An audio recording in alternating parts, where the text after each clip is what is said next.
ओम नमः शिवाय। श्री शिव महापुराण महात्म्य तीसरा अध्याय।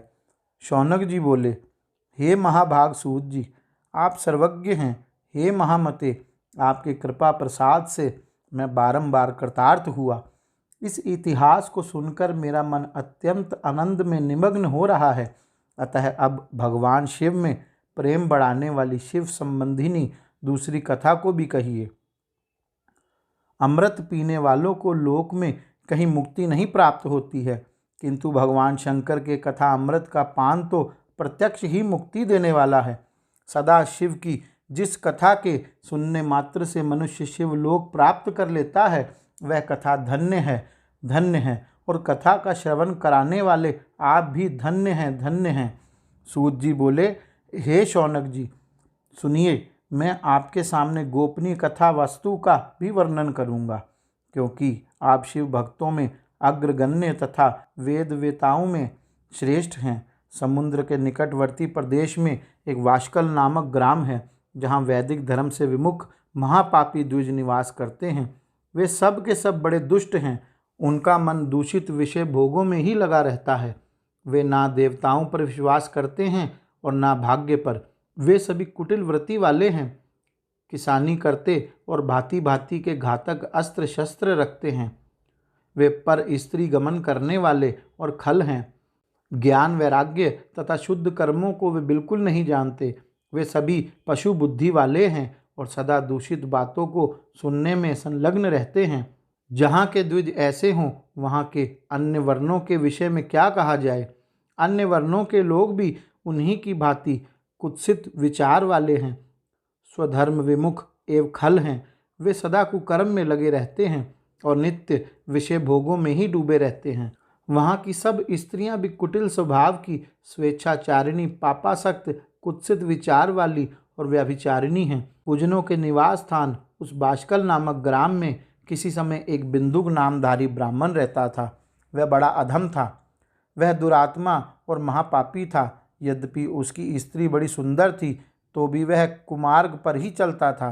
काम वासना से कलुषित चित्त वह वैश्यागामी था। उसकी पत्नी का नाम चंचुला था। वह सदा उत्तम धर्म के पालन में लगी रहती थी, तो भी उसे छोड़कर वह दुष्ट ब्राह्मण काम सक्त होकर वैश्यागामी हो गया था। इस तरह कुकर्म में लगे हुए उस बिंदुक के बहुत वर्ष व्यतीत हो गए। उसकी स्त्री चंचुला काम से पीड़ित होने पर भी स्वधर्म नाश के भय से कलेश सहकर भी दीर्घ काल तक धर्म से भ्रष्ट नहीं हुई, परंतु दुराचारी पति के आचरण से प्रभावित होने के कारण काम पीड़ित हो आगे चलकर वह स्त्री भी दुराचारिणी हो गई। भ्रष्ट चरित्र वाली वह कुमार्गगामिनी अपने पति की दृष्टि बचाकर रात्रि में चोरी छिपे अन्य पापी जार पुरुष के साथ रमन करने लगी। हे मुनि, एक बार उस ब्राह्मण ने अपनी उस दुराचारिणी पत्नी चंचुला को काम सक्त हो पुरुष के साथ रात्रि में संसर्ग करते देख लिया। उस दुष्ट और दुराचार में आसक्त मन वाली पत्नी को रात में पर पुरुष के साथ व्यभिचार करते देखकर वह क्रोध पूर्वक वेग से दौड़ा। उस दुष्ट बिंदुक को घर में आया जानकर वह कपटी व्यभिचारी तेजी से भाग गया। तब वह दुष्ट आत्मा बिंदुक अपनी पत्नी को पकड़कर उसे डांटता हुआ मुक्कों से बार बार पीटने लगा। वह व्यभिचारिणी दुष्टा नारी चंचुला पिटी जाने पर भी कुपित होकर निर्भयता पूर्वक अपने दुष्ट पति बिंदुक से कहने लगी, मुझ पति परायण युवती पत्नी को छोड़कर आप कुबुद्धिवश प्रतिदिन वेश्या के साथ इच्छानुसार रमन करते रहे। आप ही बताइए कि रूपवती तथा काम सक्त चित्त वाली मुझ युवती की पति संसर्ग के बिना क्या गति होगी। मैं अत्यंत सुंदर हूँ तथा नव यौवन से उन्मत्त हूँ।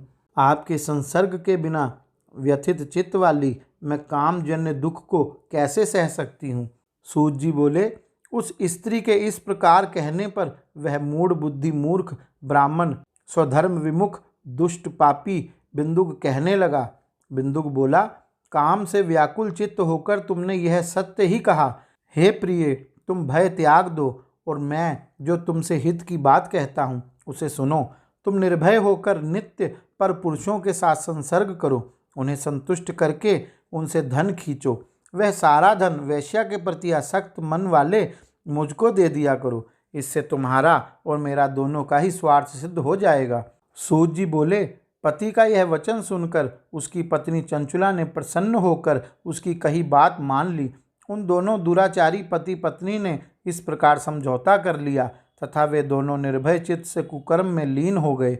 इस तरह दुराचार में डूबे हुए उन मूढ़ चित्त वाले पति पत्नी का बहुत सा समय व्यतीत हो गया।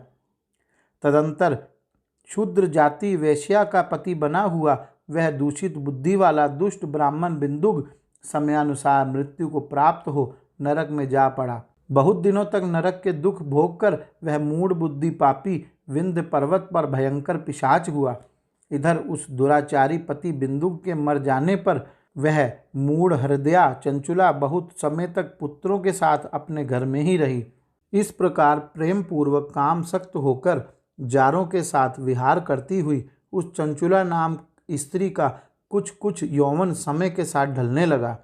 एक दिन देवयोग से किसी पुण्य पर्व के आने पर वह स्त्री भाई बंधुओं के साथ गोकर्ण क्षेत्र में गई। तीर्थ यात्रियों के संग से उसने भी उस समय जाकर किसी तीर्थ के जल में स्नान किया।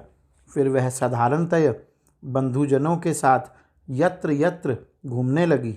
किसी देव मंदिर में उसने एवं दैवज्ञ ब्राह्मण के मुख से भगवान शिव की परम पवित्र एवं मंगलकारिणी उत्तम पौराणिक कथा सुनी। कथावाचक ब्राह्मण कह रहे थे कि जो स्त्रियां पर पुरुष के साथ व्यभिचार करती हैं वे मरने के बाद जब यमलोक में जाती हैं तब यमराज के दूत उनकी योनि में तपे हुए लोहे का परिध डालते हैं। पौराणिक ब्राह्मणों के मुख से यह वैराग्य बढ़ाने वाली कथा सुनकर चंचुला भय से व्याकुल होकर कांपने लगी। जब कथा समाप्त हुई और लोग वहां से बाहर चले गए तब वह भयभीत नारी एकांत में शिव पुराण की कथा बाँचने वाले उन ब्राह्मण से कहने लगी। चंचुला ने कहा, ब्राह्मण, मैं अपने धर्म को नहीं जानती थी, इसलिए मेरे द्वारा बड़ा दुराचार हुआ है। स्वामी, इसे सुनकर मेरे ऊपर अनुपम कृपा करके आप मेरा उद्धार कीजिए। हे प्रभु, मैंने मूढ़ बुद्धि के कारण घोर पाप किया है। मैंने कामांध होकर अपनी संपूर्ण युवावस्था व्यभिचार में बिताई है। आज वैराग्य रस से ओतप्रोत आपके इस प्रवचन को सुनकर मुझे बड़ा भय लग रहा है। मैं काँप उठी हूँ और मुझे इस संसार से वैराग्य हो गया है। मुझ मूढ़ चित्त वाली पापिनी को धिक्कार है। मैं सर्वथा निंदा के योग्य हूँ। मैं कुत्सित विषयों में फंसी हुई हूँ और अपने धर्म से विमुख हो गई हूँ। थोड़े से सुख के लिए अपने हित का नाश करने वाले तथा भयंकर कष्ट देने वाले घोर पाप मैंने अनजाने में ही कर डाले हैं। हाय, ना जाने किस किस घोर कष्टदायक दुर्गति में मुझे जाना पड़ेगा और वहाँ कौन बुद्धिमान पुरुष कुमार्ग में मन लगाने वाली मुझ पापिनी का साथ देगा। मृत्यु काल में उन भयंकर यमदूतों को मैं कैसे देखूंगी। जब वे बलपूर्वक मेरे गले में फंदा डालकर मुझे बांधेंगे तब मैं कैसे धीरज धारण कर सकूंगी। नरक में जब मेरे शरीर के टुकड़े टुकड़े किए जाएंगे उस समय विशेष दुख देने वाली उस महान यातना को मैं वहाँ कैसे सहूँगी। दुख और शोक से ग्रस्त होकर मैं दिन में सहज इंद्रिय व्यापार और रात्रि में नींद कैसे प्राप्त करूँगी।